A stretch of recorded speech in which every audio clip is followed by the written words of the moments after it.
জানতে পারবে। মুসলমান ভাইরা আমার, আল্লাহ রাব্বুল আলামিন ফেরেশতাদেরকে দিয়ে সর্বপ্রথম এই কাবা ঘরটা সুন্দর করে নির্মাণ করাইছেন।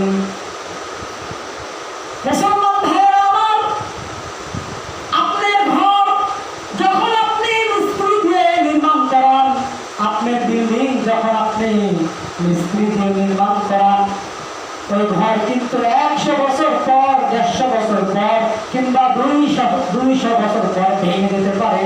আল্লাহ রাব্বুল আলামিন তার ফেরেশতা বাহিনী দিয়ে এমন সুন্দর করে কাবা ঘর নির্মাণ করাইছে, ওই ঘর কিন্তু ভাঙে কখনো যায় নাই। ওই কাবা ঘর কিন্তু ভেঙে যায় নাই। কাবা কিন্তু বেশ কয়েকবার সংস্করণ করা হয়েছে, কিন্তু কাবা ঘর কিন্তু ভাঙে নাই।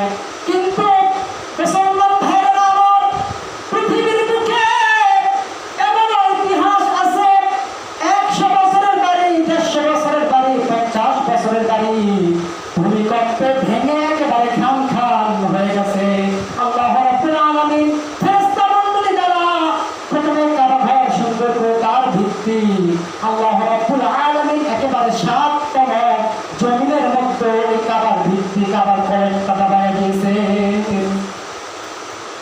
আপনি তো সামান্য 10 হাত মাটির মধ্যে পলম ধরে দেন, আর আল্লাহ সুবহানাহু ওয়া তাআলা এমন ফেরেশতা, এমন মিস্ত্রি দ্বারা আল্লাহ রাব্বুল আলামিন কাবাকে নির্মাণ করেছেন যে মিস্ত্রির কোনো তুলনাই নাই।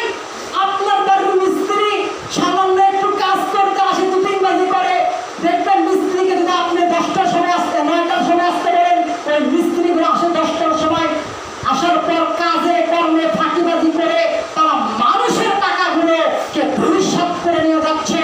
আর আল্লাহ সুবহানাহু ওয়া তাআলা তার পবিত্র ফেরেশতা মণ্ডলী দ্বারা কাবা ঘরকে এমন ভাবে ভিত্তি স্থাপন করেছেন, একেবারে জমিনের মধ্যে তার কলমটাকে ঘিরে দিয়ে সুন্দর করে কাবা ঘরটাকে নির্মাণ করেছেন। এক কাবা ঘর ফেরেশতারা নির্মাণ করেছে। মুসলমান ভাইরা আমার, দ্বিতীয় নম্বরে এই কাবা ঘরকে সংস্করণ করেছে হযরত আদম আলাইহিস সালাতু ওয়াস সালাম, যিনি হলেন পৃথিবীর সর্বপ্রথম মানুষ এবং পৃথিবীর সর্বপ্রথম নবী।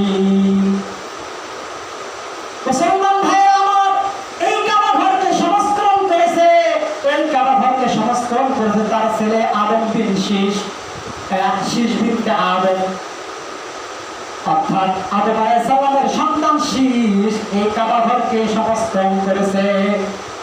মুসলমান ভাইরা আমার, হযরত নূহ আলাইহিস সালাতু ওয়াস সালামের যুগে যখন মহাপ্লাবন হলো, মহাপ্লাবন হওয়ার পর এই কাবা ঘর কিন্তু মহাপ্লাবনে কাবা ঘরে কিন্তু ভিত্তিগুলো ঠিকই ছিল, তার